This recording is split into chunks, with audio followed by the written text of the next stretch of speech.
সিরাজগঞ্জের পক্ষ থেকে পলাতক ও গুপ্তরা মুদ্রার এপিঠ ওপিঠ নির্বাচন নিয়ে ষড়যন্ত্র রুখে দেওয়ার আহ্বান তারেক রহমানের। গণতন্ত্র ফেরাতে জুলাইয়ের মতো ভোট কেন্দ্রে আসার আহ্বান।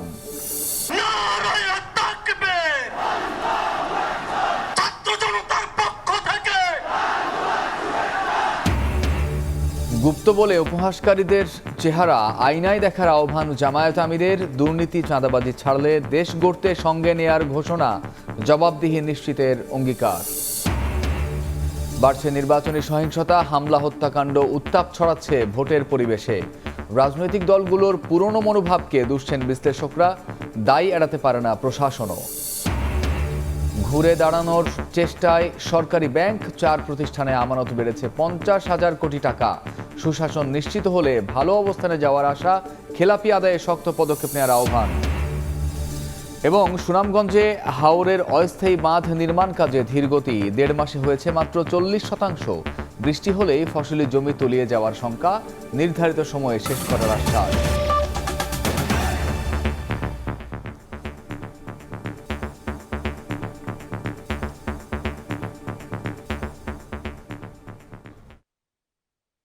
সকালের সময় সঙ্গে আছি আমি কামরুজ্জামান মামুন।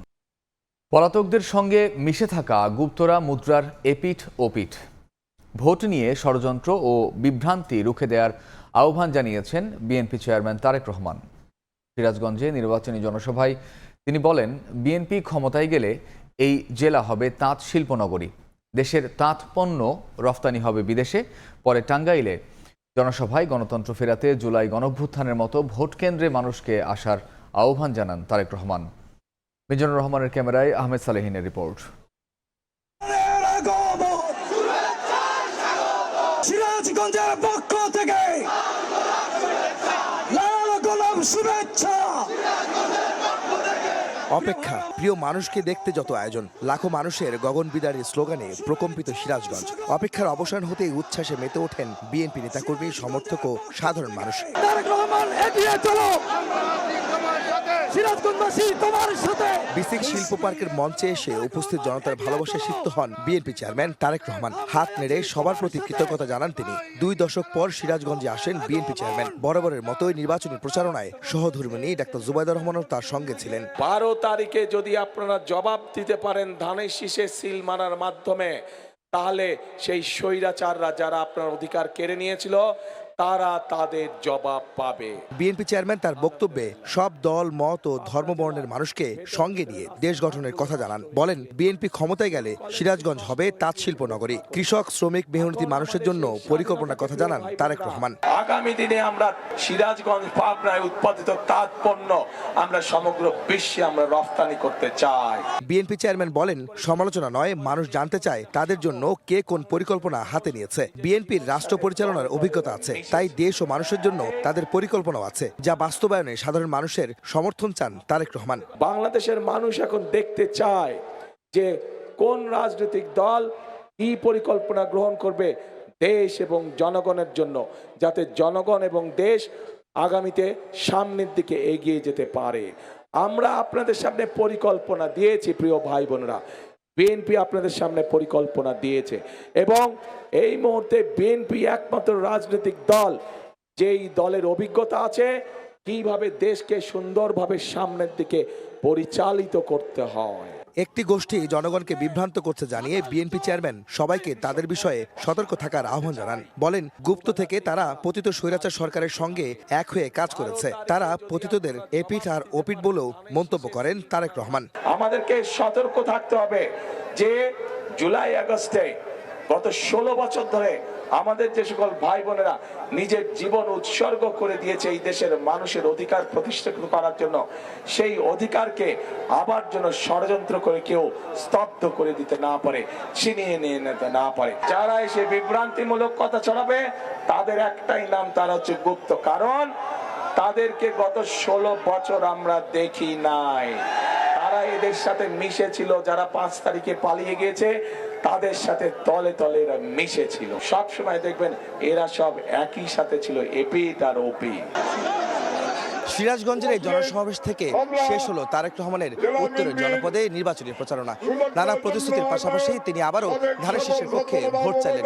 বললেন বিজয়ী হলে প্রথম দিন থেকে মানুষের জন্য কাজ করবেন, দেশ গড়ার জন্য কাজ করবেন তিনি।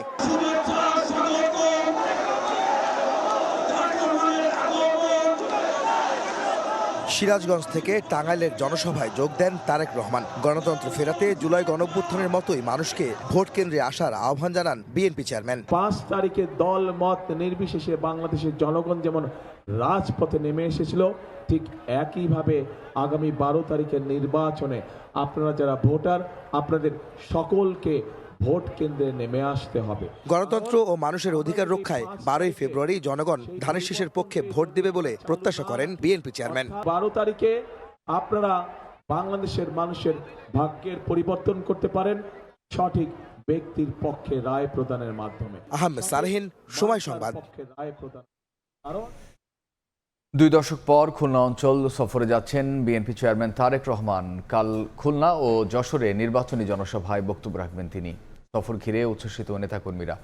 দক্ষিণ পশ্চিমাঞ্চলের সংকট নিরসনে সুনির্দিষ্ট পরিকল্পনা দেবেন বিএনপি চেয়ারম্যান, এমনটাই প্রত্যাশা তাদের। নিয়ামুল হোসেন কোচির ছবিতে আব্দুল্লাহ আল মামুন রুবেলের রিপোর্ট।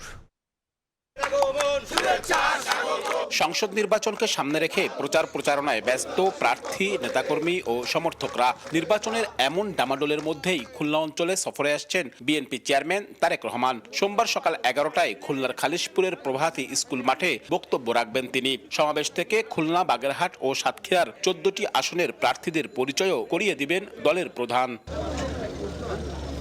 তারেক রহমানের সফর উপলক্ষে সাজ রব খুলনায়। নেতাকর্মীরা ব্যস্ত সময় পার করছেন প্রস্তুতি ও নানা আয়োজনে। এ উপলক্ষে নানা কর্মসূচিও হাতে নিয়েছে বিএনপির বিভিন্ন অঙ্গ সংগঠন। 22 বছর পর চেয়ারম্যান সাহেব আমাদের খুলনায় আসেন, এটা নেতাকর্মীদের একটা তাকে কাছ থেকে দেখার একটা যে পাওয়া, এটা আসলে আপনাকে বলে বোঝানো যাবে না। সকলেই আনন্দ উদ্বলিত। আমরা অপেক্ষার প্রহর গুনছি কখন আমাদের প্রিয় নেতা জনাব তারেক রহমান খুলনায় আসবেন। আমরা তার কাছ থেকে দিক নির্দেশনা নিয়ে এবং তার পরিকল্পনা তার কাছ থেকেই শুনে সমগ্র খুলনায় ছড়িয়ে দিতে চাই। দক্ষিণ পশ্চিমাঞ্চলের সংকট নিরসনে এমনটাই প্রত্যাশা তাদের। তারেক রহমানের বক্তব্যের মধ্য দিয়ে খুলনার 6টি আসনে আমরা বিজয়ের মাধ্যমে যে ভূমিধস বিজয় আমরা অর্জন করব, ইনশাআল্লাহ তার মাধ্যমেই আগামী দিনে একটি গণতান্ত্রিক, বৈষম্যহীন, দুর্নীতিমুক্ত আধুনিক বাংলাদেশ গড়তে আমরা সক্ষম হব। আগামী দিনের যে বাংলাদেশ যাত্রা উনি শুরু করবেন, যার নেতৃত্ব হবে, উনি এই কাঙ্ক্ষিত উন্নয়নের লক্ষ্যে উনি জনগণকে আশ্বস্ত করবেন। আগামী দিনে তিনি বাংলাদেশের দায়িত্ব নেবে বলে সবাই আশা করছে, তাকে সম্মুখে সচক্ষে দেখতে চাই। সোমবার সকালে খুলনা সফর শেষে বিকেলে যশোর উপশহর মাঠে নির্বাচনী সমাবেশে বক্তব্য রাখবেন তারেক রহমান। আব্দুল্লাহ আল মামুন রুবেল, সময় সংবাদ, খুলনা। গুপ্ত বলে উপহাসকারীদের চেহারা আয়নায় দেখার আহ্বান জানিয়েছেন জামায়াত আমির ডাক্তার শফিকুর রহমান। দুর্নীতি, চাঁদাবাজি ছাড়লে দেশ গড়তে পরাজিতদেরও সঙ্গে নেয়ার ঘোষণা দিয়েছেন তিনি। কুমিল্লা, কেরানীগঞ্জ ও ঢাকার কলাবাগানে নির্বাচনী জনসভায় তিনি বলেছেন, ভোট বানচালের চেষ্টা করলে প্রতিহত করা হবে।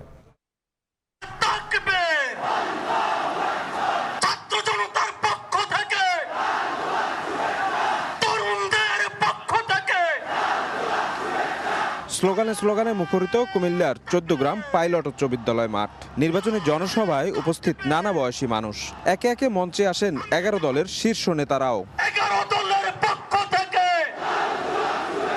গণঅভ্যুত্থানের মাধ্যমে রাষ্ট্র ব্যবস্থায় যে পরিবর্তনের শুরু, তার ধারাবাহিকতা আগামী নির্বাচনেও অক্ষুণ্ণ থাকবে বলে মত নেতাদের। অনুষ্ঠিতব্য ত্রয়োদশ জাতীয় সংসদ নির্বাচন এবং ঐতিহাসিক গণভোটের মধ্য দিয়ে এদেশের মানুষ নতুন বাংলাদেশ বিনির্মাণের জন্য মুখিয়ে আছে। এটা একটা বিচ্ছিন্ন ঘটনা, এটা একটা সাধারণ নির্বাচন। এটা গত 16 বছর তাদের লড়াইয়ের ফসল। যারা এটা মনে করছে তারা ভুল ভাবছে।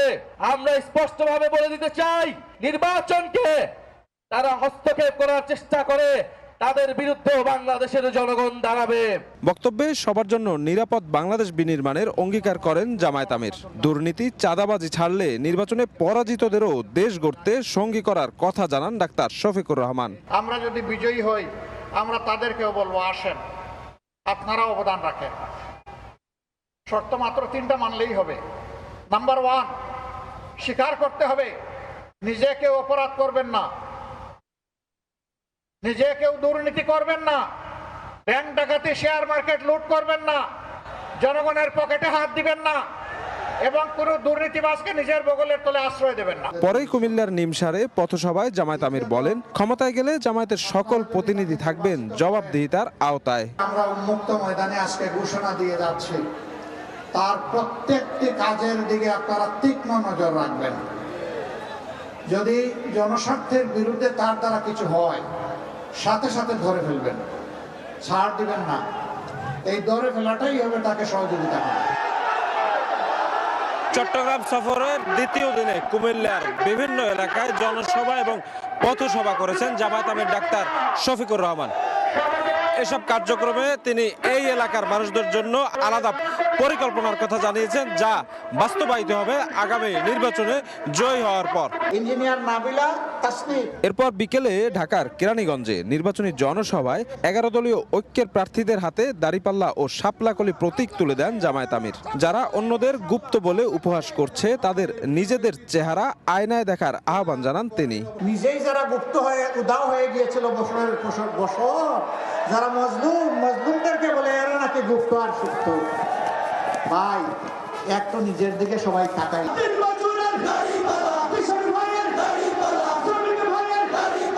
এদিন সন্ধ্যায় রাজধানীর কলাবাগান সরকারি স্টাফ কোয়ার্টার মাঠে ঢাকা 10 আসনের নির্বাচনী জনসভায় ডাক্তার শফিকুর রহমান বলেন, নারীদের ওপর হামলা করে এখনই ক্ষমতার দাপট দেখাতে ব্যস্ত হয়ে পড়েছে একটি দল।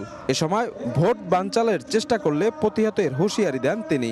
আকাশে কিছু কালো চিল ঘোরাফেরা করছে, ওরা যদি ছু মেরে আপনাদের ভোটকে এলোমেলো করে দিতে চায়, সবগুলা ডানা খুলে ফেলবেন। আমার ভোট আমি দিব, তোমারটাও আমি দেব, এদিন শেষ। তোমারটা তুমি দাও, আমারটা আমি দিব। আমারটায় হাত দিবা না, হাত দিলে আগুন জ্বলে উঠবে। আগামী সরকার কোনো দল বা পরিবারের নয়, জনগণের হবে বলেও মন্তব্য করেন জামায়াত প্রধান। শফিক মুন্সি, সময় সংবাদ। এবারের নির্বাচনে অনিয়মের কোনো সুযোগ নেই জানিয়ে ইসি আবুল ফজল মোহাম্মদ সানাউল্লাহ বললেন, জিততে হবে ভোটে। এদিকে ভোটের মাঠে নিরাপত্তায় 37,000 সদস্য মোতায়েন থাকবে বলে জানিয়েছে বিজিবি।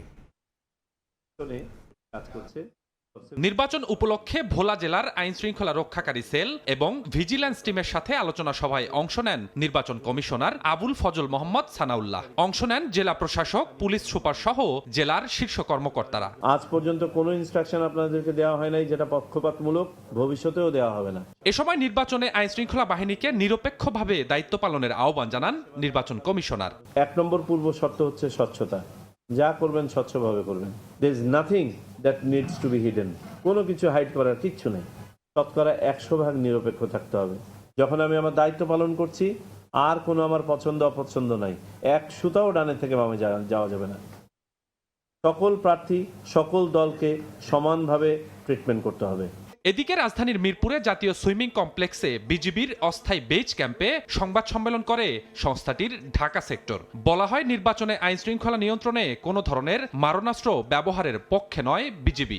আমাদের কাজ হবে অত্যন্ত কম শক্তি ব্যবহার করে আমাদের স্থিতিশীল পরিস্থিতি সৃষ্টি করা। আমাদের শ্রদ্ধেয় মহাপরিচালক মহোদয় আমরা এই আইন শৃঙ্খলা রক্ষা করতে যে আমরা লিথাল ওয়েপেন ব্যবহার না করার পক্ষে। সীমান্তে টহলের পাশাপাশি নির্বাচনে 37,000 বিজিবি সদস্য দায়িত্ব পালন করবে বলে জানানো হয়। একই সাথে অস্থিতিশীল পরিস্থিতি মোকাবেলায় rapid action, quick response team ছাড়াও বিজিবির হেলিকপ্টার মোতায়েন থাকবে। স্বপন আহমেদ, সময় সংবাদ, ঢাকা। এগিয়ে আসছে ত্রয়োদশ জাতীয় সংসদ নির্বাচন, বাড়ছে সহিংসতার ঘটনা। বিভিন্ন জায়গায় হামলা ও হত্যাকাণ্ড উত্তাপ ছড়াচ্ছে ভোটের পরিবেশে। বিশ্লেষকরা বলছেন, এসব লাগাম টেনে ধরতে না পারলে ব্যাহত হতে পারে নির্বাচনের সুষ্ঠু পরিবেশ। জুলাই গণঅভ্যুত্থানের পরও রাজনৈতিক দলগুলোর পুরানো মনোভাবকে অনেকাংশে দায়ী করে প্রশাসনিক ব্যর্থতা, নিষ্ক্রিয়তা, উদাসীনতাকেও দুষছেন তারা। সামদানি প্রত্যয়ের রিপোর্ট। ত্রয়োদশ জাতীয় সংসদ নির্বাচনের তফসিল ঘোষণার পরদিনই গুলিবিদ্ধ হন ঢাকা ৮ আসনের স্বতন্ত্র প্রার্থী হিসেবে নির্বাচনের ঘোষণা দেয়া শরীফ ওসমান হাদি। এরপর ১৬ জানুয়ারি ময়মনসিংহে প্রচারণার সময় দুপক্ষের সংঘর্ষে নিহত হন নজরুল ইসলাম নামের আরও একজন। সবশেষ গত বুধবার শেরপুরে বিএনপি জামায়াত সংঘর্ষে নিহত হন জামায়াত নেতা রেজাউল করিম। ভোটের দিন যত ঘনিয়ে আসছে উদ্বেগজনকভাবে বাড়ছে নির্বাচনী সহিংসতার ঘটনা। পুলিশ ও বিভিন্ন গণমাধ্যমের তথ্য অনুযায়ী তফসিল ঘোষণার পর থেকে কমপক্ষে ২০০টি সহিংসতার ঘটনা ঘটেছে। এর মধ্যে প্রতিদ্বন্দ্বী সমর্থকদের মধ্যে সংঘর্ষ ৭৩টি, প্রচার কাজে বাধা ২২টি, হামলার ঘটনা ১৫টি, ভাঙচুর ও অগ্নিসংযোগের ঘটনা ১৪টি এবং প্রার্থীর ওপর আক্রমণের ঘটনা ৯টি। মানবাধিকার সংগঠন আইন ও সালিশ কেন্দ্রের তথ্য বলছে ২২ জানুয়ারি নির্বাচনী প্রচারণা শুরুর ২ সপ্তাহ না যেতেই সারা দেশে সহিংসতার ঘটনা ঘটেছে ৪২টি। তফসিল ঘোষণার পর থেকে হত্যাকাণ্ডের শিকার হয়েছেন অন্তত ১৫ জন। এর মধ্যে ৪ জন নিহত হয়েছেন প্রচারণা শুরুর পর। একের পর এক নির্বাচনী সহিংসতার ঘটনাকে গণতান্ত্রিক পরিবেশ বিকাশে বাধা হিসেবে দেখছেন বিশ্লেষকরা। সহিংসতা মোকাবেলায় প্রশাসনিক ব্যর্থতাকেও দুষছেন তারা। ক্যাম্পেইন যখন হয়, একজন আরেকজনকে যখন গালিগালাজ করতে থাকেন, সেটা একটা পর্যায়ে রেটোরিকটা একটা ভায়োলেন্ট কনফ্লিক্টের দিকে যাওয়ার একটা পসিবিলিটি থাকে। এখন সেটাই ঘটছে। এটা আটকানোর একটাই উপায় ছিল যে যদি সরকার খুব শক্ত কোনো সিগন্যাল পাঠাতে পারত। এখন পর্যন্ত সরকারের কাছ থেকে আমরা কোনো ধরনের শক্ত সিগন্যাল দেখছি না। দুটো রাজনৈতিক দল যেই জড়িত থাকুক না কেন, তাদেরকে আপনার হচ্ছে একটা শক্ত সিগন্যাল পাঠাতে হবে, সেটা আমরা দেখছি না। মাঠের সহিংসতা কমছে না। মাঠের সহিংসতা না কমবার ক্ষেত্রে এই সরকারের সদিচ্ছা কিংবা সামর্থ্য দুটারই অভাব আছে বলে আমার মনে হয়। তারা সত্যি সত্যি পুলিশ বাহিনীর উপরে কোনো নিয়ন্ত্রণ তৈরি করতে পারেন নাই। হ্যাঁ, তারা আইন শৃঙ্খলা পরিস্থিতিকে যেভাবে ছেড়ে দিয়ে রেখেছেন, যেটাকে সবাই মব বলে, হ্যাঁ, যে বহু মানুষকে যে কোনো দাবিতে তাদেরকে যে কোনো পর্যায় পর্যন্ত আন্দোলন করতে দিয়েছেন এবং সেখানে যারা আইন শৃঙ্খলা পরিস্থিতির অবনতি ঘটিয়েছে, মানবাধিকার লঙ্ঘন করেছে, তাদেরকেও অ্যাকাউন্টেবল করেনি, শাস্তির আওতায় আনেনি।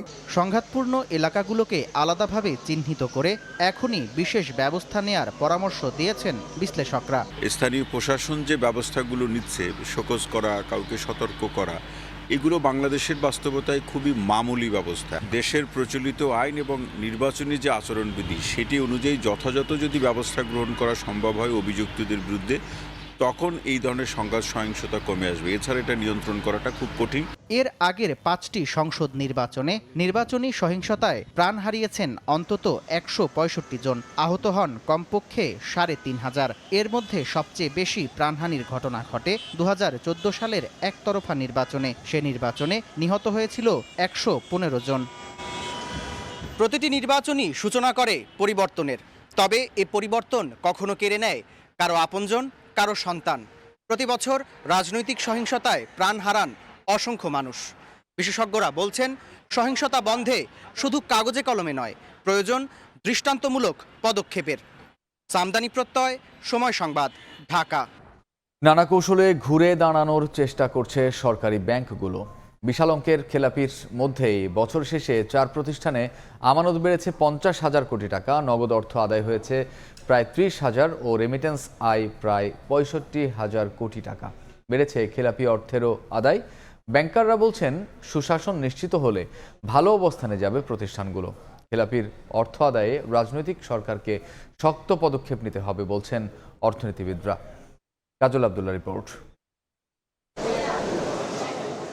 পরিকল্পিতভাবেই অনিয়ম, স্বেচ্ছাচারিতার মাধ্যমে রাষ্ট্রীয় মেকানিজমেই সরকারি ব্যাংকগুলো থেকে ঋণের নামে অর্থ সরিয়ে নেয় লোপাটকারীরা। আওয়ামী সরকার পতনের পর যার চিহ্ন স্পষ্ট হতে শুরু করে, কিন্তু থমকে না দাঁড়িয়ে নতুন উদ্যমে কাজ শুরু করে ব্যাংকগুলোর নতুন পর্ষদ। গ্রাহকদের আস্থা ধরে রেখে অন্তর্বর্তী সরকারের মেয়াদেই বিদায়ী বছরের রিপোর্ট বলছে, ধীরে ধীরে ঠিক হচ্ছে রাষ্ট্রীয় ব্যাংকগুলোর ভাঙ্গা মেরুদণ্ড।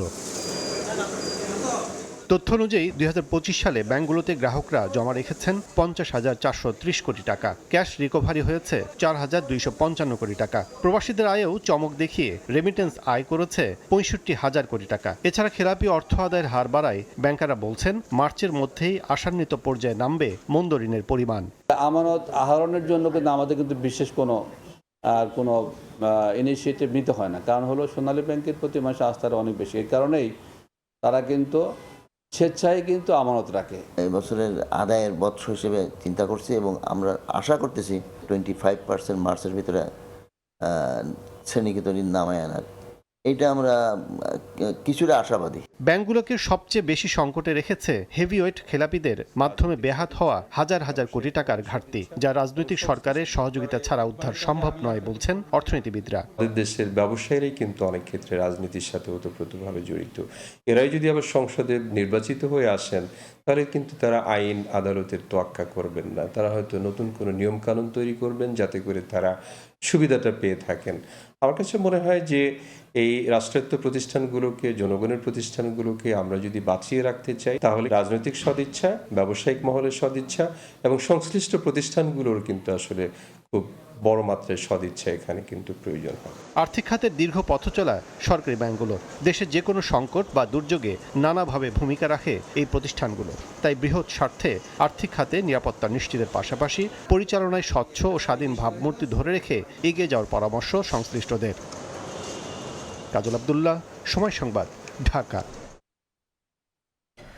আগামী অর্থ বছরে বাংলাদেশের জিডিপি প্রবৃদ্ধি 4.7% হতে পারে প্রতিশ্রুত ঋণ বাস্তবায়নের পর্যালোচনায় এমন পূর্বাভাস দিয়েছে আন্তর্জাতিক মুদ্রা তহবিল IMF। মূল্যস্ফীতি নামবে প্রায় 6%।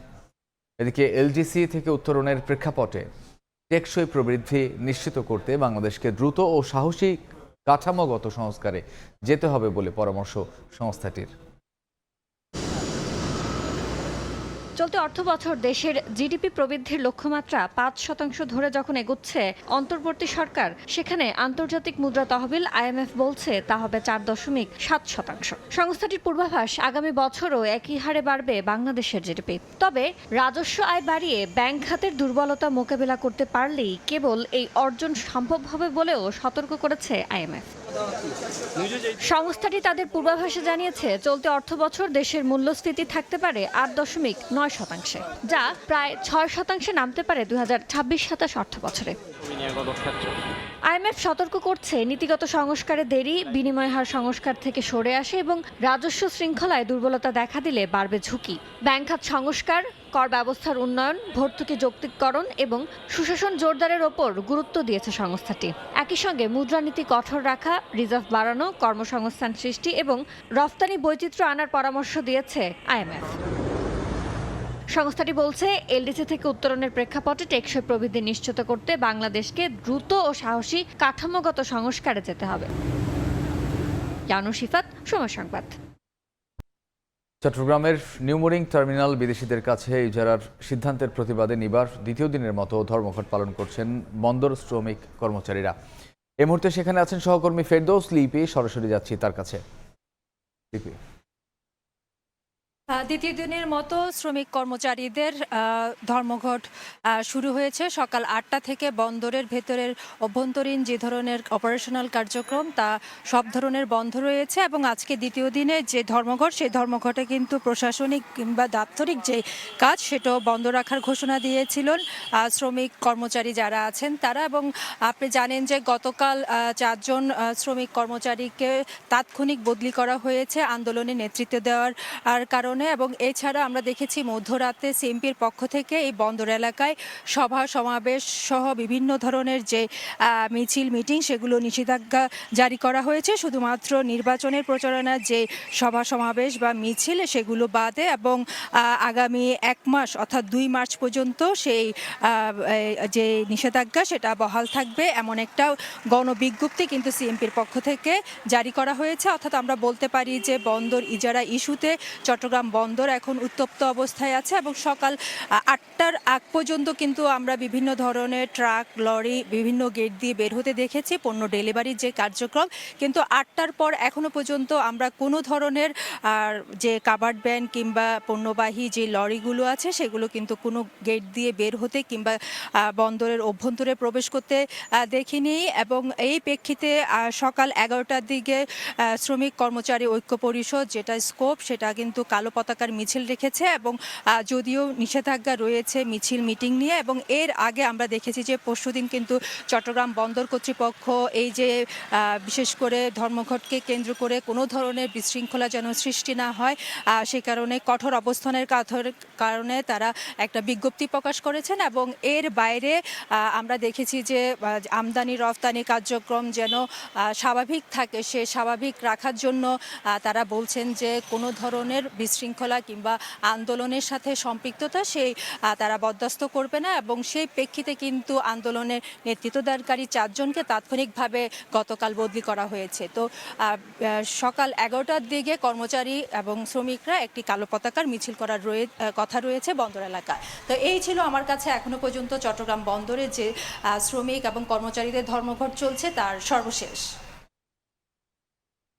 আমরা তখন সরাসরি ছিলাম চট্টগ্রামে। ধীর গতিতে চলছে সুনামগঞ্জের হাওড়া অঞ্চলের 713 কিলোমিটার অস্থায়ী বাঁধ নির্মাণ কাজ।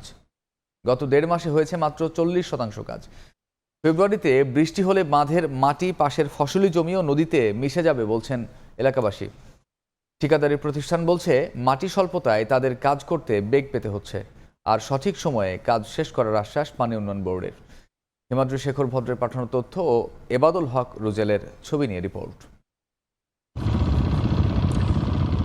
হাওরে নদীর তীরে ফেলে রাখা হয়েছে মাটি, পাশের বিস্তীর্ণ জমিতে চলছে ফসল আবাদের কর্মযজ্ঞ।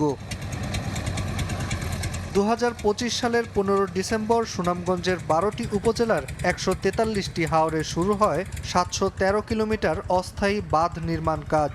2026 সালের 28 ফেব্রুয়ারি প্রকল্পের কাজ শেষ হওয়ার কথা থাকলেও গত 1.5 মাসে হয়েছে মাত্র 40% কাজ। এলাকাবাসী বলছেন ধীর গতিতে চলছে বাঁধের নির্মাণ। আবহাওয়া খারাপ হলে ফেব্রুয়ারিতেই বৃষ্টি হওয়ার আশঙ্কা রয়েছে জেলায়, আর বৃষ্টি হলে বাঁধের মাটি পাশের ফসলি জমি ও নদীতে মিশে যাবে। দ্রুত প্রকল্পের কাজ শেষ করার দাবি তাদের। আমরা জিগাইলে কইব কাজ হইব যখন হইব যেন কোনদিন বা হইব একমাত্র আল্লাহ পাকে জানে। বৃষ্টি লামলে তো আবার অর্ধেক করে অর্ধেক তো যায়। ফাল্গুন মাসে যদি পানি আইসেই পড়ে তাহলে তো আমাদের অনেক জমি জমা আছে, গরিব অসহায় মানুষরা কৃষি চাষ করে হয়তো ডুববে যাইতে পারে। সব জায়গায় এখানে সরসাউরের বিড়ি বাঞ্জা তখন আছে, সবটাই মানে মাটি কাটা হয়েছে নাই, আনামত রয়েছে সব রাস্তায়।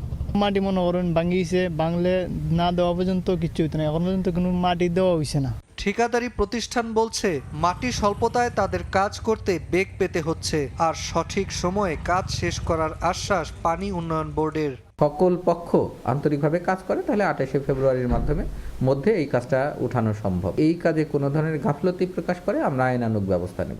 গত বছর আমরা যখন কাজ ধরেছি তখন মাটির খুব সংকট ছিল। এই যে আশেপাশে পিআইসি হয়, পিআইসির এদিকে মাটি লাগে, আমাদের এই বাঁধে মাটি লাগে, এই জন্য এই কাজটা আমাদের গত বছর করতে বিলম্ব হয়েছে। পানি উন্নয়ন বোর্ডের তথ্য মতে সুনামগঞ্জের হাওড়াঞ্চলে অস্থায়ী বাঁধ নির্মাণ প্রকল্পে ব্যয় করা হয়েছে 144 কোটি টাকা। সময় সংবাদ, সুনামগঞ্জ। হাওর নদী পাহাড় বেষ্টিত প্রাকৃতিক সৌন্দর্যের জেলা সুনামগঞ্জ মৎস্য পাথর ধানে সমৃদ্ধ। তবে শিক্ষা, স্বাস্থ্য, বাল্যবিবাহ, বেকারত্ব, শিশু মৃত্যুসহ জীবনমান উন্নয়ন সূচকে দেশের 64তম জেলা হিসেবে পরিচিত এটি। নানা সংকটে মানসম্মত শিক্ষা ও স্বাস্থ্যসেবা থেকে বঞ্চিত হাওরবাসী। শ্রমজীবী ভোটাররা জানান হাজারো সমস্যার কথা, আর স্থানীয় শিক্ষাবিদ ও জনস্বাস্থ্য বিশেষজ্ঞের কথাই রয়েছে মূল সমস্যা ও সমাধানের উপায়। হিমাদ্রি শেখর ভদ্রের তথ্য ও এবাদুল হক রুজেলের ছবি নিয়ে আরও একটি প্রতিবেদন।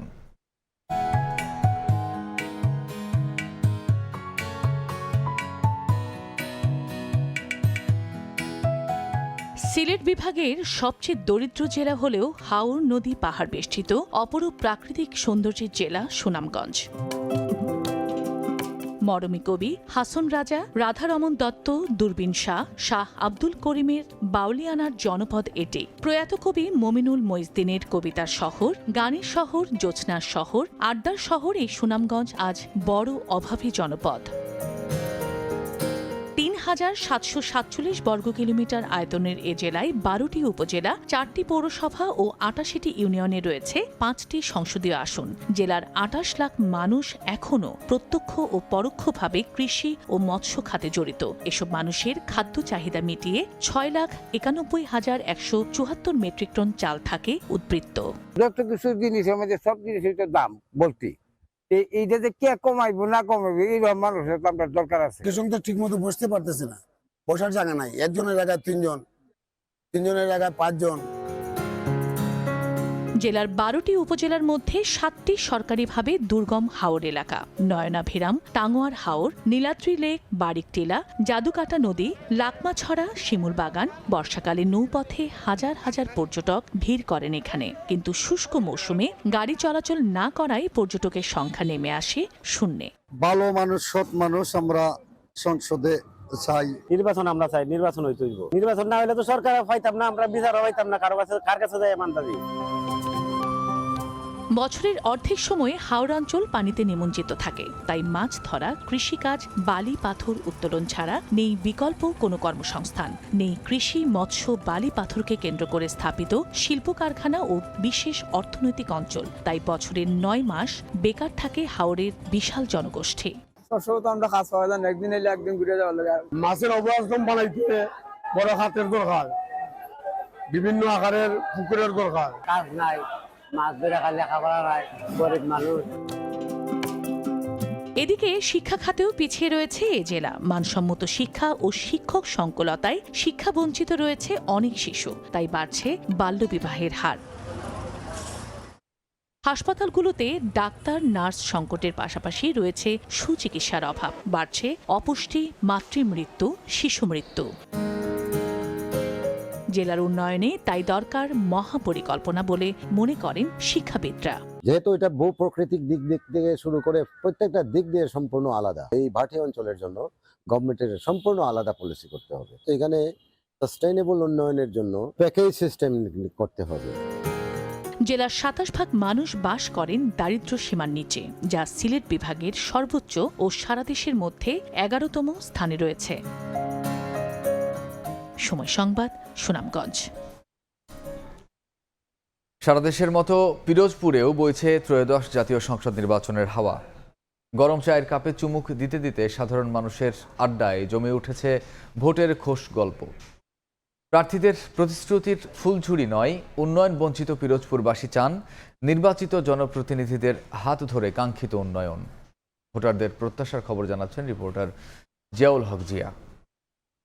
ভোটারদের চাওয়া পাওয়া নিয়ে আমরা আজ এসেছি চায়ের আড্ডায় পিরোজপুরের রাজহাট এলাকায়। রাজহাটের ভোটারদের ভাবনা, চাওয়া পাওয়া শুনবো তাদের মুখে আজ। এবার জানি আমরা সুষ্ঠুভাবে, সুন্দরভাবে আমরা ভোট দিতে পারি, ভোট কেন্দ্রে যেতে পারি আমাদের মা বোনদের নিয়ে। পানি ঠিক মতন পাই, কারেন্ট ঠিক মতন পাই এবং নদী খনন করা, এই সমস্ত নিয়েই আমাদের দাবি। রাস্তাঘাট, পরিবেশ, শিক্ষা, সমাজ সম্মান গড়তে পারি, এই জন্য আমাদের মনের আশা আকাঙ্ক্ষা এতটুকুই। আমাদের যে যারা বেকার আছে, বেকারের যে কর্মসংস্থানগুলা, এগুলা তারা পূর্ণ করে। আমাদের চাওয়া পাওয়া, আমরা ব্যবসা বাণিজ্য ঠিকমতো করতে পারি, মাল জিনিসের দাম কমতে হয়, দেশের জনগণ নিশ্চিতভাবে চলাফেরা করতে পারে, যানমালের নিশ্চয়তা এবং মাদক সন্ত্রাসমুক্ত এলাকা, এইটাই আমাদের চাওয়া পাওয়া। সময় যত ঘনিয়ে আসছে ততই বাড়ছে প্রার্থীদের নিয়ে ভোটারদের চুলচেরা বিশ্লেষণ। শহর, গ্রাম, পাড়া, মহল্লার চায়ের কাপে এখন ভোটের আলাপ।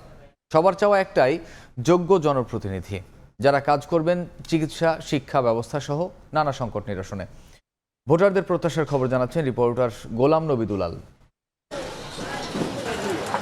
আমি এই মুহূর্তে রয়েছি দিনাজপুর সদর আসনের কালীতলা এলাকায় একটি চায়ের আড্ডায়, যেখানে ত্রয়োদশ জাতীয় সংসদ সামনে যে নির্বাচন, এই নির্বাচনে যে প্রার্থী তার কাছে সাধারণ ভোটারদের যে প্রত্যাশা, সেটা সরাসরি আমরা ভোটারদের কাছে জানতে চাইব। আমাদের রাস্তাঘাট, স্কুল, কলেজ এগুলো সুন্দরভাবে যদি ওরা সমাধান করে, তাহলে আমরা সেই ব্যক্তিকেই আমরা ভোট দিব। দিনাজপুরের সবথেকে বেশি সমস্যা হলো জ্যাম। এই রাস্তাটা যেন বড় করা হয়, অথবা জ্যামটা যেভাবে হোক ট্রাফিক পুলিশের সংখ্যা যেন বাড়ায় দেয়। সন্ত্রাসমুক্ত দেশ চাই। সুপরিকল্পিতভাবে তাদের প্রজ্ঞা দিয়ে দিনাজপুর সদর আসনকে উন্নয়ন করতে পারে এমন প্রার্থী চাই। আমি এবার নতুন ভোটার হয়েছি। উত্তরবঙ্গ এই জেলাগুলো একটু অন্যান্য সব বিষয় দিয়ে একটু পিছিয়ে আছে, যেই আসুক যেন এই কাজগুলো ঠিকমতো করে। যে উন্নয়ন করবে এলাকার তাকেই ভোট দেব। ওই প্রার্থীকেই আমরা ভোট দেব যিনি শিল্প উন্নয়নের জন্য যে প্রতিশ্রুতিগুলো আছে এবং সর্বোপরি যে বেকারত্ব দূরীকরণ, অবহেলিত অবস্থাগুলো আছে, এটাকে উন্নত করতে পারবেন এবং করবেন। প্রচার প্রচারণা ও উৎসবের আমেজে চাঁপাইনবাবগঞ্জে জমে উঠেছে নির্বাচনী পরিবেশ। জেলার 3টি আসনে ভোটারদের মন জয় করতে ছুটছেন প্রার্থীরা, দিচ্ছেন নানা প্রতিশ্রুতি। এবারের নির্বাচনে আধুনিক ও উন্নত জনপদ গড়তে ভূমিকা রাখবে এমন প্রার্থী রয়েছেন নবীনদের পছন্দের তালিকায়। আর প্রবীণরা চান সুষ্ঠু ও শান্তিপূর্ণ নিরপেক্ষ নির্বাচন। জাহাঙ্গীর আলমের তথ্য, ছবি নিয়ে রিপোর্ট।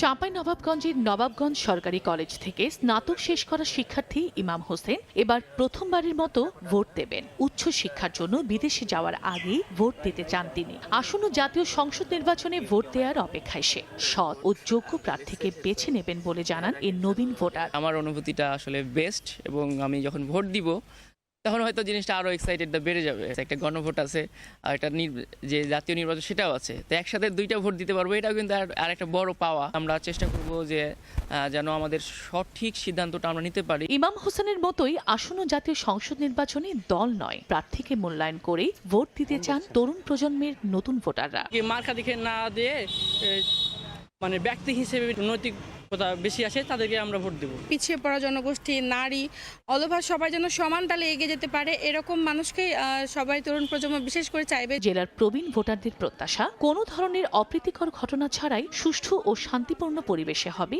এবারের ভোট। প্রতিদ্বন্দ্বিতাপূর্ণ নির্বাচনের আশা তাদের। মানদণ্ড ছাড়া কোনো রাষ্ট্র ব্যবস্থা গঠন হতে পারে না। রাষ্ট্র গঠন করতে গেলে আমরা সবাই তো দুর্নীতির ব্যাপারে রাষ্ট্রপতি জনগণকে একবদ্ধভাবে কাজ করতে হবে। এই সর্বদলের ঐক্যমত্যের ভিত্তিতে অংশগ্রহণের মধ্যে একটা সুন্দর নির্বাচন চাই। দলমত বিবেচনায় না নিয়ে যে প্রার্থীকে দিয়ে জেলার শিক্ষা, চিকিৎসা, স্বাস্থ্য খাতে উন্নয়ন করতে পারবে এমন প্রার্থীকে নির্বাচিত করতে চান তারা। সামনে আমরা চাচ্ছি যে একটা সুষ্ঠু ও নিরপেক্ষ নির্বাচন হোক। এটা তখনই প্রাসঙ্গিক হবে যখন আমরা দেখব যে নির্বাচন কমিশন এবং স্থানীয় প্রশাসন তারা নিরপেক্ষ ভূমিকা পালন করছে। জেলার 3টি আসন মিলে মোট ভোটার 14,29,660 জন। সময় সংবাদ, চাঁপাইনবাবগঞ্জ। উদ্বোধনের 3 বছরেও চালু হয়নি শেরপুর জেলা সদর হাসপাতালের আইসিইউ ইউনিট। জনবলের অভাবে কয়েক কোটি টাকা ব্যয়ে স্থাপিত আধুনিক ইউনিটটি অকেজো থাকায় চিকিৎসা সেবা থেকে বঞ্চিত হচ্ছেন মুমূর্ষু রোগীরা। যদিও স্থানীয় স্বাস্থ্য বিভাগের আশ্বাস, মন্ত্রণালয় থেকে অনুমোদন পেলেই চালু করা হবে। শহীদুল ইসলাম হিরোর তথ্য ও বাবু চক্রবর্তীর তোলা ছবিতে রিপোর্ট। 250 শয্যা বিশিষ্ট শেরপুর জেলা হাসপাতাল 2023 সালের 14 নভেম্বর এখানে স্থাপিত হয় 10 শয্যার আধুনিক আইসিইউ ইউনিট এবং নানা অত্যাধুনিক ব্যবস্থা। কিন্তু এরপরও কাঙ্ক্ষিত চিকিৎসা সেবা থেকে বঞ্চিত মুমূর্ষু রোগীরা। বিশেষজ্ঞ চিকিৎসক, দক্ষ নার্স ও টেকনিশিয়ানের অভাবে দীর্ঘ 3 বছরেও কার্যকর করা সম্ভব হয়নি আইসিইউ ইউনিট। এজন্য বাধ্য হয়ে যেতে হচ্ছে ময়মনসিংহ কিংবা ঢাকায়। এতে খরচ ও সময় লাগছে কয়েক গুণ বেশি। ডাক্তার এই আইসিইউটা বাস্তবায়ন হইতেছে না, যার জন্য আমরা অনেক ভোগান্তিতে আছি। রুগী আসলে এই রুগীদের ডাক্তাররা ময়মনসিংহ রেফার করে পাঠায় দেয়, আমাদের অনেক খরচপাতি বহন করতে হয়। এখানে আইসিইউ আছে কিন্তু চালানোর মতো তাদের সামর্থ্য নাই। স্থানীয় স্বাস্থ্য বিভাগ জানায়, জনবল চেয়ে মন্ত্রণালয়ে চিঠি পাঠানো হয়েছে। নিয়োগ পেলেই আইসিইউ ইউনিটটি চালু করা যাবে। আইসিইউ চালু করার জন্য অ্যাটলিস্ট 3 জন অ্যানেস্থেটিক, ক্রিটিক্যাল মেডিসিনের একজন ডাক্তার, মেডিসিন কনসালটেন্ট, পাশাপাশি পর্যাপ্ত দক্ষ নার্স এবং টেকনিশিয়ান প্রয়োজন। এই জনবলগুলো যদি এখানে প্রোভাইড করা যায় তাহলে অবশ্যই আইসিইউ চালু করা যাবে। তাহলে শুধু জনবল সংকটের জন্যই কিন্তু এটা চালু করা যাচ্ছে না। স্বাস্থ্য ও পরিবার কল্যাণ মন্ত্রণালয়ের কোভিড-19 ইউআরপি প্রকল্পের আওতায় 10 শয্যার আইসিইউ ইউনিটটি স্থাপনে ব্যয় হয়েছে 7,24,00,000 টাকা। সময় সংবাদ, শেরপুর। কপাল পুড়তে বসেছে জামালপুরের চরাঞ্চলের টমেটো চাষিদের। বৈরী আবহাওয়ায় ছত্রাকের আক্রমণে ফুল মরে যাচ্ছে। ফলন বিপর্যয় ঠেকাতে বেশি দামে সার, কীটনাশক কিনে লোকসানে পড়েছেন তারা। জামালপুর থেকে জাহাঙ্গীর আলমের তথ্য, আবুল কালাম আজাদের ছবি নিয়ে রিপোর্ট। জামালপুর সদর উপজেলার চরাঞ্চলের চাষিরা লাভের আশায় চাষ করছেন টমেটো। জেলার চাহিদা মেটানোর পাশাপাশি যায় রাজধানী শহর ঢাকা, চট্টগ্রাম, কুমিল্লা, রংপুর সহ বিভিন্ন অঞ্চলে। প্রতিমন বিক্রি হচ্ছে ২৫০০ টাকায়, যা গত বছরের দ্বিগুণ। তবে ফলন বিপর্যয়ে পড়েছেন চাষিরা। বৈরী আবহাওয়ার প্রভাবে মরে যাচ্ছে ক্ষেত। 14-15 দিন যে কুয়াশা ছিল ভরপুর, সে কুয়াশার কারণে জোয়ারগুলো নষ্ট হয়ে গেছে। গত বছর হয়েছিল যেমন 50 মণ, এবার হইতেছে 20 মণ, ফলন নাই। যা খরচ করছি অর্ধেকটি তো উঠবো না ভাই, সার্ভিস সময় মতো ঠিকই দিতে আছি, তারপর নষ্ট হয়ে গেছে। কৃষি বিভাগ বলছে শৈত্যপ্রবাহের কারণে ল্যাপলাইট ছত্রাকের আক্রমণ হয়েছে। ক্ষতি কাটিয়ে উঠতে কৃষকদের পরামর্শ দেয়া হচ্ছে। কৃষি সম্প্রসারণ বিভাগের পক্ষ থেকে অনুমোদিত ছত্রাকনাশক প্রয়োগ করার জন্য তাদেরকে পরামর্শ দিয়ে যাচ্ছি। টমেটোর বাজার মূল্যটা বেশ ভালো পাচ্ছে। তাদের সাথে যদি এই বাজার মূল্যটা বজায় থাকে, যে পরিমাণ ফলন হবে তাতে তাদের ক্ষতিটা পুষিয়ে যাবে। এবছর বাড়ি, বিউটিফুল, বিউটিফুল 2, বিউটিফুল 3 এবং বিউটিফুল প্লাস জাতের টমেটো চাষ হয়েছে জামালপুর জেলার চরাঞ্চলের 1047 হেক্টর জমিতে। সময় সংবাদ, জামালপুর। দেখছেন সকালের সময়। গাজায় নতুন করে জোরদার হয়েছে ইসরায়েলি হামলা।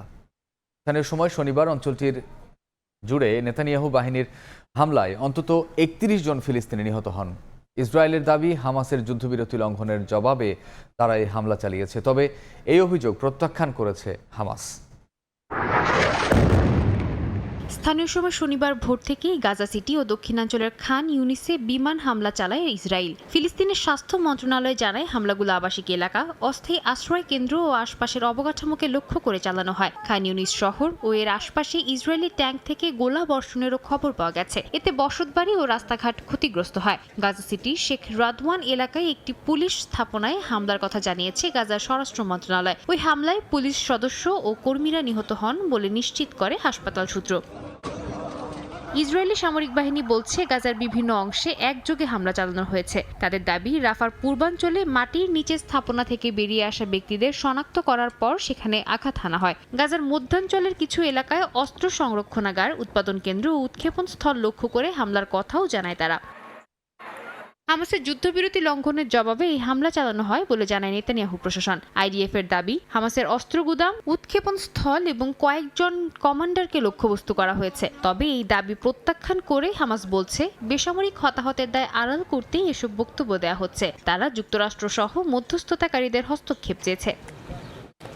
এদিকে পশ্চিম তীরেও উত্তেজনা অব্যাহত রয়েছে। কালকিলিয়ার দক্ষিণে একটি শিল্প স্থাপনা ভেঙে ফেলতে এক ফিলিস্তিনিকে বাধ্য করা হয়েছে বলে জানায় স্থানীয় সূত্র। নাবলুসের দক্ষিণে কুসরা এলাকায় বসতি স্থাপনকারী একটি ফিলিস্তিনি বাড়িতে হামলা চালানো হয়। সাম্প্রতিক সপ্তাহগুলোতে ওই এলাকায় এই ধরনের ঘটনা বেড়েছে। সাদিয়া তাসনিম, সময় সংবাদ। ইরান ঘিরে উত্তেজনার মধ্যে মধ্যপ্রাচ্যে বড় অস্ত্র চুক্তির অনুমোদন দিয়েছে যুক্তরাষ্ট্র। ইসরায়েল ও সৌদি আরবের কাছে অ্যাপাচি হেলিকপ্টার, প্যাট্রিয়ট ক্ষেপণাস্ত্র সহ প্রায় $15 বিলিয়ন সামরিক সরঞ্জাম পাঠাচ্ছে পেন্টাগন। এই সিদ্ধান্তে আঞ্চলিক শক্তির ভারসাম্য, গাজা যুদ্ধ এবং ওয়াশিংটনের কৌশলগত অবস্থান নিয়ে নতুন করে আলোচনা শুরু হয়েছে। ইরান ঘিরে মধ্যপ্রাচ্যে উত্তেজনা যখন তুঙ্গে, ঠিক তখনই ইসরায়েল ও সৌদি আরবের কাছে প্রায় $15 বিলিয়ন অস্ত্র বিক্রির অনুমোদন দিয়েছে যুক্তরাষ্ট্র। আঞ্চলিক শক্তির ভারসাম্য, প্রতিরক্ষা জোট আর গাজা যুদ্ধের ছায়ায় এই সিদ্ধান্ত নতুন করে কূটনৈতিক আলোচনা উস্কে দিয়েছে। বার্তা সংস্থা রয়টার্স জানিয়েছে, মার্কিন পররাষ্ট্র দফতর ইসরায়েলের কাছে 30টি অ্যাপাচি অ্যাটাক হেলিকপ্টার বিক্রির অনুমোদন দিয়েছে। এই চুক্তির মূল্য প্রায় $3.8 বিলিয়ন। ওয়াশিংটন বলছে, ইসরায়েলের আত্মরক্ষার সক্ষমতা ধরে রাখতে সহায়তা করা যুক্তরাষ্ট্রের জাতীয় স্বার্থের অংশ। একই প্যাকেজের আওতায় ইসরায়েলের কাছে আরও $1.8 বিলিয়ন যৌথ লাইট ট্যাকটিক্যাল যান বিক্রির অনুমোদন দেওয়া হয়েছে। যুক্তরাষ্ট্র প্রতি বছর তেল আবিবকে $1 বিলিয়ন সামরিক সহায়তা দেয়, যার বড় অংশ সরাসরি অনুদান হিসেবে আসে। তবে এবারে বিক্রি আলাদাভাবে তাৎপর্যপূর্ণ বলে মনে করছেন বিশ্লেষকরা। একই দিনে সৌদি আরবের কাছে $9 বিলিয়ন অস্ত্র বিক্রির অনুমোদন দেয় মার্কিন পররাষ্ট্র দপ্তর। এই চুক্তির আওতায় রিয়াদ পাবে 730টি প্যাট্রিয়ট ক্ষেপণাস্ত্র, যা আকাশপথে হামলা প্রতিহত করতে ব্যবহৃত হয়। এর আগে সৌদি আরবকে অত্যাধুনিক F-35 যুদ্ধবিমান দেওয়ার কথাও জানিয়েছিল যুক্তরাষ্ট্র। অঞ্চল জুড়ে উত্তেজনার মধ্যেই ইরানের কাছাকাছি জলসীমায় বড় ধরনের সামরিক উপস্থিতি মোতায়েন করেছে যুক্তরাষ্ট্র। ইরানের সরকার বিরোধী বিক্ষোভ দমনে হাজারো মানুষ নিহত হওয়ার অভিযোগের পর আন্তর্জাতিক চাপ আরও বেড়েছে। উপসাগরীয় রাজতন্ত্রগুলো আশঙ্কা করছে বড় ধরনের অস্থিতিশীলতা তাদের ব্যবসা বান্ধব ভাবমূর্তিকে ক্ষতিগ্রস্ত করতে পারে। অন্যদিকে দীর্ঘদিন ধরে সৌদি আরব ইসরায়েলের সঙ্গে সম্পর্ক স্বাভাবিক করার বিষয়টি বিবেচনায় রেখেছে। তবে ফিলিস্তিনি ভূখণ্ডে ইসরায়েলের সামরিক অভিযান সেই সম্ভাবনাকে আরও জটিল করে তুলেছে। ট্রাম্প প্রশাসনের দাবি গাজা যুদ্ধবিরতি এখনও দ্বিতীয় পর্যায়ে, যেখানে হামাসকে নিরস্ত্রীকরণের উপর জোর দেওয়া হচ্ছে। শিউলি রোজা, সময় সংবাদ। দেখছেন সকালের সময়। ক্রিকেটারদের জন্য নতুন প্রণোদনা বিসিবির। বিশ্বকাপে না যাওয়ায় আর্থিক ক্ষতি পোষাতে অদম্য বাংলাদেশ টি-20 কাপ নামে নতুন টুর্নামেন্ট মাঠে নামালো ক্রিকেট বোর্ড। ধূমকেতু, দুর্বার এবং দুরন্ত নামে 3 দলে ভাগ হয়ে টুর্নামেন্টে অংশ নেবেন ক্রিকেটাররা। লিটন শান্তর সঙ্গে অধিনায়কের দায়িত্ব তুলে দেওয়া হয়েছে আকবর আলীর হাতে।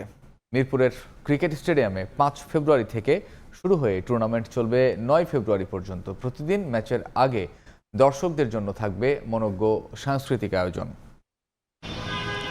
টি-20 বিশ্বকাপ শুরু 7 ফেব্রুয়ারি। প্রথম দিন এই ম্যাচ ছিল বাংলাদেশের। সব ঠিক থাকলে সেদিন ইডেন গার্ডেন্স মাতাতো লিটন দাসরা, কিন্তু নিরাপত্তা শঙ্কায় হলো না কিছুই। সরকারি সিদ্ধান্তে বিশ্বকাপ বয়কট করে এখন ঘরে বসে আছেন লিটন সাইফরা। বিশ্বকাপ বয়কটে বিসিবির সঙ্গে আর্থিক ক্ষতির সম্মুখীন হচ্ছেন তারাও। তাই ক্রিকেটারদের জন্য নতুন প্রণোদনার ঘোষণা ক্রিকেট বোর্ডের। অদম্য বাংলাদেশ টি-20 কাপ নামে নতুন একটা ত্রিদলীয় টুর্নামেন্ট মাঠে নামালো বিসিবি। প্রাইজ মানি এবং ম্যাচ ফি মিলিয়ে 2.5 কোটি টাকার এই টুর্নামেন্ট শুরু হবে বিশ্বকাপ শুরুরও 2 দিন আগে, 5 ফেব্রুয়ারি। 5, 6, 7 3টি ম্যাচের পর 2 দলের মধ্যে ফাইনাল হবে 9 ফেব্রুয়ারি। শেরেবাংলা ক্রিকেট স্টেডিয়ামে প্রতিটি ম্যাচ শুরু হবে সন্ধ্যা 6টায়। অদম্য টি-20 কাপে 3 দলে ভাগ হয়ে খেলবেন ক্রিকেটাররা। দল 3টার নাম ঠিক করে দিয়েছে বিসিবি: ধূমকেতু, দুর্বার এবং দুরন্ত। ধূমকেতুর অধিনায়কত্ব করবেন বাংলাদেশের টি-20 দলের অধিনায়ক লিটন কুমার দাস। দুর্বারের দায়িত্ব সামলাবেন টাইগারদের টেস্ট অধিনায়ক নাজমুল হোসেন শান্ত। আর দুরন্তের ক্যাপ্টেন বাংলাদেশের ঘরোয়া আসরের সফলতম অধিনায়ক যুব বিশ্বকাপ জয়ী আকবর আলী। টুর্নামেন্টের আকর্ষণ বাড়াতে আইপিএলের মতো ইম্প্যাক্ট ক্রিকেটার খেলানোর নিয়ম রাখা হয়েছে এই আসরে। শুধু অধিনায়ক কিংবা স্কোয়াড নয়, 3 দলের জন্য হাই ভোল্টেজ কোচিং প্যানেলও সাজিয়ে দিয়েছে বাংলাদেশ ক্রিকেট বোর্ড। ধূমকেতুর হেড কোচ জাতীয় দলের সিনিয়র সহকারী কোচ সালাউদ্দিন, আর তার সহকারী হিসেবে থাকবেন জাতীয় দলের ব্যাটিং কোচ মোহাম্মদ আশরাফুল। দুর্বারের দায়িত্বে থাকবেন মিজানুর রহমান বাবুল এবং তুষার ইমরান জুটি। আর দুরন্তদের সামাল দেবেন বিপিএল চ্যাম্পিয়ন কোচ হান্নান সরকার এবং রাজিন সালেহ ডুও। টুর্নামেন্টের প্রতিটি ম্যাচে দর্শকদের জন্য থাকছে বিশেষ আয়োজন। প্রতিদিন বিকেল 4টায় ম্যাচ শুরুর 2 ঘন্টা আগে মনোজ্ঞ সাংস্কৃতিক অনুষ্ঠান দেখতে পারবেন সমর্থকরা। দর্শকরা 100 টাকায় স্টার্ন, 200 টাকায় নর্দার্ন এবং সাউদার্ন, 500 টাকায় ক্লাব হাউস এবং 1000 টাকায় গ্র্যান্ড স্ট্যান্ডে বসে দেখতে পারবেন এই পুরো আয়োজন। নিয়ন মোহাইমিন, সময় সংবাদ। এ পর্যায়ে শীর্ষ সংবাদগুলো জানিয়ে দিচ্ছে আরেকবার।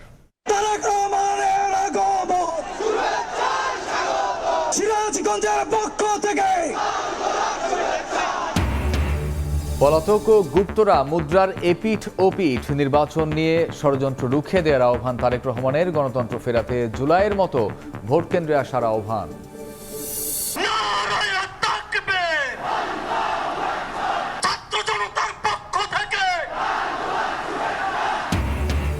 গুপ্ত বলে উপহাসকারীদের চেহারা আয়নায় দেখার আহ্বান জামায়াত আমিরের। দুর্নীতি চাঁদাবাজি ছাড়লে দেশ গড়তে সঙ্গে নেয়ার ঘোষণা, জবাবদিহি নিশ্চিতের অঙ্গীকার।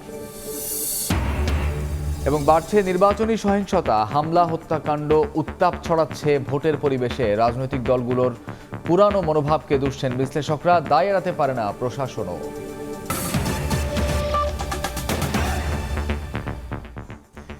এই ছিল সকালের সময়। এরপর আন্তর্জাতিক সময়ের সঙ্গে থাকবেন সহকর্মী কাজল আব্দুল্লাহ। ধন্যবাদ। আন্তর্জাতিক সময় নিয়ে আসছে কিছুক্ষণ পরে, সঙ্গে থাকুন সময়ের।